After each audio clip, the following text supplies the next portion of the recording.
Muli bwana chibina FDC kutambuza enjiri ya FDC kuvala ulalero abantu musazeewo emyaka 38 anagimala muzira common sense muntu kwenda kutola government ya Uganda ng'erimu mutabani we erimu mukazi erimu muganda we erimu abako tesobola kuba government ya Uganda. One Uganda, one people. The people of Busoga are being hunted in the lake. Olwaleero ezira Musoga ajja kumunanda kutoolayo kyenanda. I went to Namayingo and I found a man managing the lake.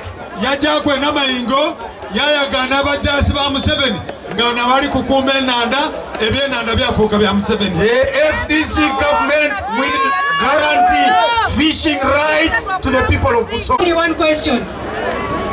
If you get a disagreement with your family members, you denounce your family. And if you decide to denounce it and go away, you come back and burn your house. Everyone who is saying that we are in bed with the government, we have very many questions to ask them. We are going to define a minimum wage for workers across the country. Tujja kutaawo omusaala ogwensalira mwakubakozi bonna aba Uganda abakola emirimu. So that when you cut sugar cane in Kakira, you know that you can live a fairly good life. Waliwo abakazi baali babiri nga bali kulwanira omwana mu Bible ne mu Quran. Mutukira ku masomako. Masomako. Nga abakazi babiri bali kulwanira ki? Omwana mulala. Oyo akobata omwana wange owundi akobata wange. Tinicho. Baja wa kabaka omusaada wa magezi. King Solomon abaiti tumwita Sulaiman, Babadda wa Solomon oba Solomon yabakobati mulete omwana ayo wano. Abakazi mutyame wano. Kuti mulete akambe tusalemu omwana. Tinicho. Oyakobati twenda kusalamu omwana. Omulala yakobati tusalemu. Owundi yakobati beta omusalamu muwe. King Solomon oba Sulaiman kubali na amagezi yakobati omwana asigalewo. Ye mwene ki? Oyakobati basalemu omwana ti mwene muki? Omwami Jesi kokobati tutolewo ekibiina FDC. Oyo olowooza yena kibiina ekyo? Omusaada gye bayita Lukwago yagwa Mateeka Makerere. Akobati akitole osobola ni mwene anya kibiina. Yakayita mu kibiina yakamalamu emyaka 3. Taidi n'ekibiina bwe kyatandikira akobati alina akitolewo. Nenda kubakobera wano leero. Nzira ekibiina bwe kijja.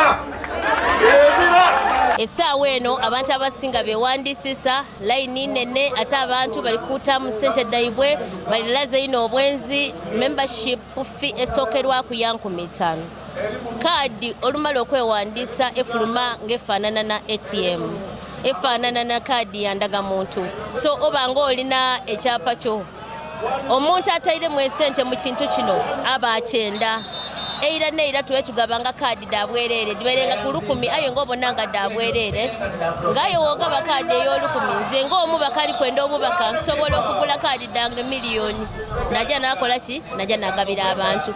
Aye abantu bano ojja okuwulira nga bali kwenda kufuna obuddamu somewhere bajja bakola ki bajja batunda kaadi dino. Aye olwaleero omuntu olina okunonya kasente 5,000 ku sente eddaiwanga edlaife nerya Uganda sente ningi no. So omuntu aba n'obulumi okuva mu kibiina ng'ate yagula kaadi ya 5,000 nga nesookerwako. So nenda okwebaza obukulembeze bwe FDC obuviire ku national Party President Patrick Oboya Mriat and Secretary General Nathan Nandala Mafabi Honorable ni timu ya NEC yona eri awo podium mbaniriza mu site ya Idinda. Obanga Uganda yonna bwemanyi tubadde n'okusika emiguwa mu pate nga timu emu eri Katonga nga ffe tulina Jjanankumbi. Naye ffe tubadde nganze mbadde mu FDC emyaka mingi ate ndowooza nti mmanye ekituufu kiki ekiri. Kati abantu abamu bwe bava ku kyana kya train esigala etambula. Ffe tukyagenda mu maaso era tubirivinga nti enamba ze tugeneratinze mu rally ze tukoze Esoroti, Mbale ne Jinja olwaleero Kasese zitulaga nti FDC eri ku growinga stronger.